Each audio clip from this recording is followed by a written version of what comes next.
Inilah PC aku yang aku dah pakai dekat 5 tahun ya. Atas ni kau tengok, dah berhabuk. Belakang ni pun dah berhabuk. Memang sampai masa untuk aku servis lah. Sebenarnya aku tak dan lagi aku nak servis sekarang. Aku akan buat video servis PC aku ni untuk next video. Sebab video ni aku special untuk video makeover bilik. So kalau korang minat tengok video aku buat PC aku ni pula, aku nak buka, aku nak cuci, nak tembak angin, aku nak tukar CPU punya thermal paste, graphic card punya thermal pad, apa semua tu aku nak servis, kasih cun-cun punya, aku nak format balik. Dan kalau korang minat tengok, korang boleh komen kat bawah. Sebab last testing aku buat 3 tahun lepas cara-cara tutorial pasang PC. Video tu dah pasang sambutan yang baik lah. Nampak aku dah calibrate monitor ni bulan 9 tahun lepas. Just nice. So untuk pemilihan keyboard daripada Mojo 84, dia tak ada numpad. Aku lebih suka yang tak ada numpad lah, lagi minimal.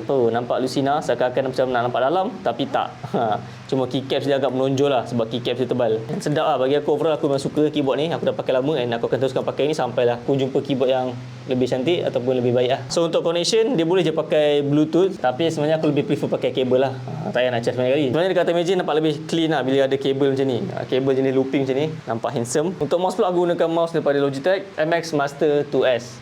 So mouse ni pun aku baru je pakai dalam setahun lebih. Aku suka dengan dia punya design yang bulky macam ni sebenarnya. Bila aku nak scroll timeline editing kan, aku boleh scroll melalui sini je lah. Dilema sebenarnya sekarang aku nak letak PC aku kat atas ataupun kat bawah, ataupun aku cari meja lain, letak PC case yang kuat kat atas meja lain kan. Sebab